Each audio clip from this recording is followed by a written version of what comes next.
I'm taping this lesson because I'm busy with prelim marking, and you can have a look and we will mark the hypothesis test that I asked you to do over the weekend and how you get your answers. It's a very important lesson. I will also put it on Teams so you can have access to it for those who are absent as well. So we start off with number 1. And very important that you read the questions carefully because most of the information is from the script or the passage. Topsy did an investigation to determine the effect of distance on the curvature or thickness of the lens of a human eye. She sat in a wet, well-lit room. She covered her one eye with an eye patch. A pencil was held in front of her uncovered eye for 10 seconds. She focused on the pencil until a clear image could have been seen at the same time, and the curvature of the lens was measured with an optical instrument. Then the pencil was then moved to different distances from the eye, and the curvature of the lens of the eye was measured each time. Then they have the distance of the pencil from the eye, curvature of the lens. These are the results. Then they ask you in the investigation, which is the dependent variable. Now, if you look at this part here,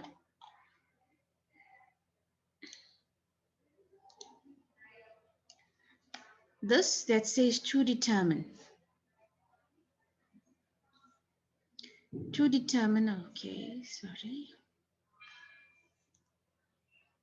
To determine the effect of the distance or the curvature, thickness of the lens of the human eye, that's the aim. And in the aim, you already know you have the dependent variable and you have the independent variable. It is just up to you for you to select. So the dependent variable, what you are measuring the curvature, the thickness of the lens of the human eye. Now, what is the independent variable? What are you controlling? You are controlling the distance from the pencil of the eye, or specifically, sometimes in certain memos, they want you to take the answer from here. The effect of the distance from the eye, the effect. So that is how you get your dependent and your independent variable. State 2 factors that must be kept constant. Immediately you see the word constant, so you must use the word same. Obviously, they must use the same eye. The amount of light that she's sitting, the room that she's sitting with, the room must have the same amount of light. The time that she's taken to focus the pencil must be the same time. It must be the same optical instrument. It must be the same person that's doing the measurement. So these are some of the answers that you could say for keeping constant. That's number 1. The second one, a learner wanted to investigate whether woodlice prefer to live in dry or moist conditions. Immediately here, to investigate whether woodlice prefer to live in dry or moist conditions, that's your aim. They want to know, like the learner took 2 petri dishes that are interconnected, as you can see here. So the woodlice could move between 2 petri dishes. 20 woodlice were used in the investigation. State 4 planning steps. 4 planning steps. Immediately, you must determine the venue of the experiment. You must determine what apparatus or equipment you will need for this experiment. You must determine always how to draw a table to record results. And then, of course, how you're going to obtain the woodlice, where you're going to obtain the woodlice, okay? What method you're going to use to capture the woodlice. So these are some of the answers for the planning step. Then it says there, what is the dependent variable? Dependent variable, what are you measuring? You are measuring, he uses to investigate where the woodlice, right? So what is he measuring? He is going to be measuring the number of woodlice, okay? The independent variable, what did you choose to control? The conditions, the dry and the moist conditions, or you could have even said amount of moisture, okay? 2 factors that should be kept constant. Immediately you start off with the word same. This is woodlice, so you should have used the same species of woodlice. There's different ages of woodlice, so same age of woodlice or size of the woodlice. same size petri dish, right? Same environmental conditions such as temperature. So these are some of the factors that were kept constant. Question 3. A farmer conducted an investigation to determine which type of fertilizer would increase the yield of her wheat crop. That's your aim. So there's her.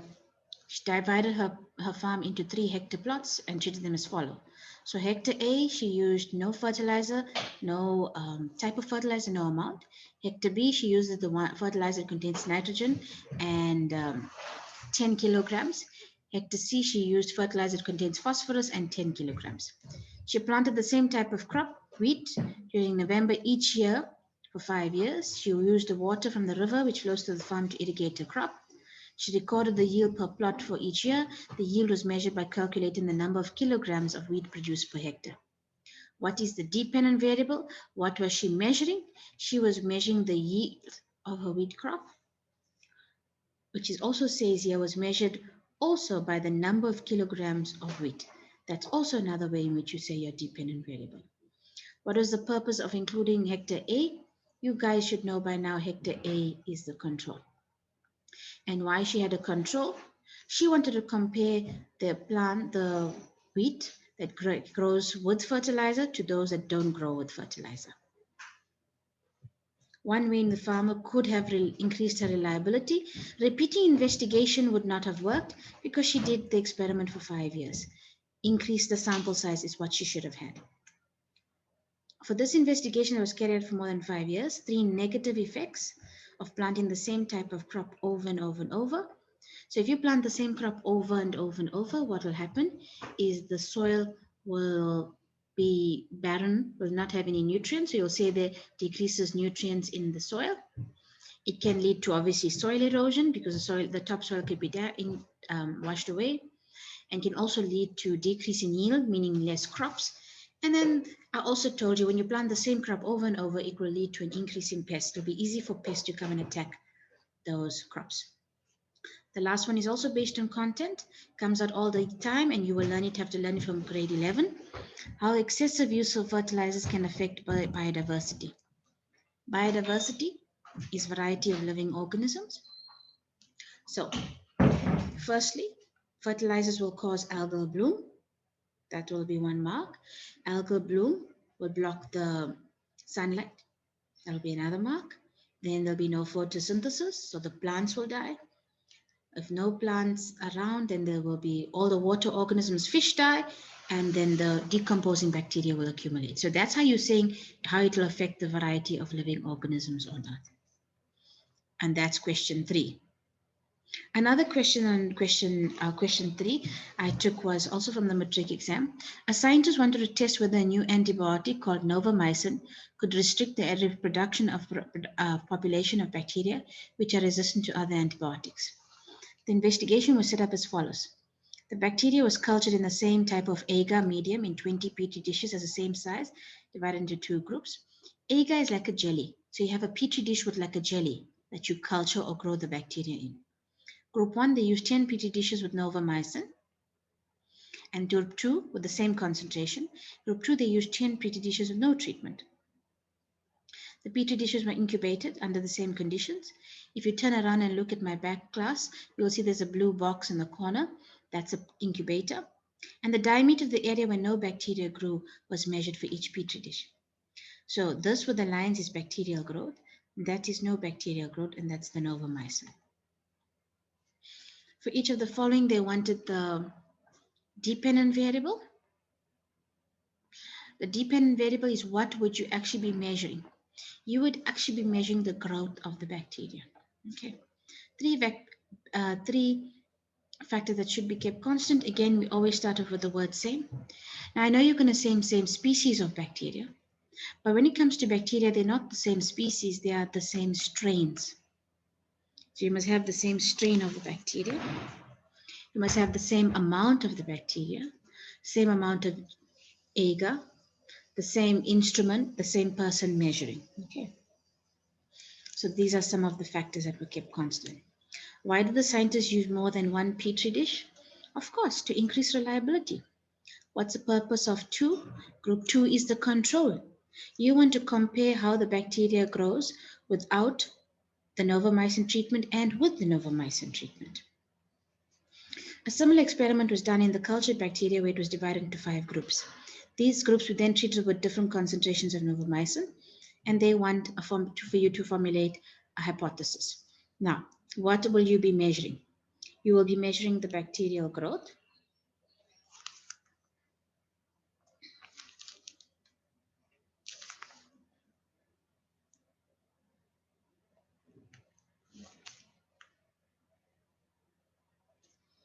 Bacterial growth. What are you controlling the different concentrations of novomycin? Hypothesis is a guess, so you don't know if it's going to affect it. I would have just said different concentrations of novomycin affect the growth of bacteria, or you could have even said increase the growth of bacteria, or you could have said decreases the growth of bacteria. In the memo it had, an increase in concentration of novomycin increases bacterial growth. A decrease in concentration of novomycin will, an increase in concentration of novomycin will decrease bacterial growth. So those are other ways in which you could write it, but I would have also accepted this. One factor related to novomycin that must be kept constant, obviously that's easy. You must use the same amount of novomycin. And this one that I gave you to do is something that you need evolution for, but I'd like to quickly explain it to you. A group of grade 12 learners wanted to investigate how closely related certain animal species were to humans. They used serums which produce antibodies when exposed to different blood proteins. When the blood proteins and antibodies combine, they produce a protein-antibody complex that settles as a precipitate. The table below shows the percentage precipitate formed when the blood of a variety of different species is added to a serum that forms a protein-antibody complex. This is important. The more the precipitate, the more closely the organism is to humans. So let's write. So it looks like chimps and gorillas are more closely related to humans. So they say provide a hypothesis that learners could have used with regards to chimps, gorillas, and humans.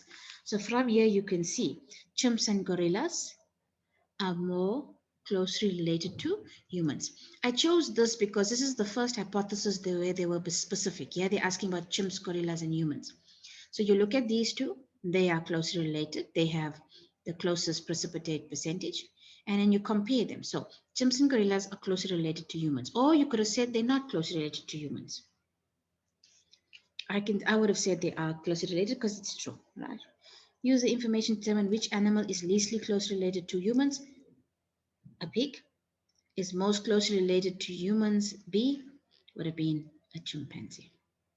Obviously, you need information to answer this, but I'm just doing this with you so you can just see the different type of hypothesis.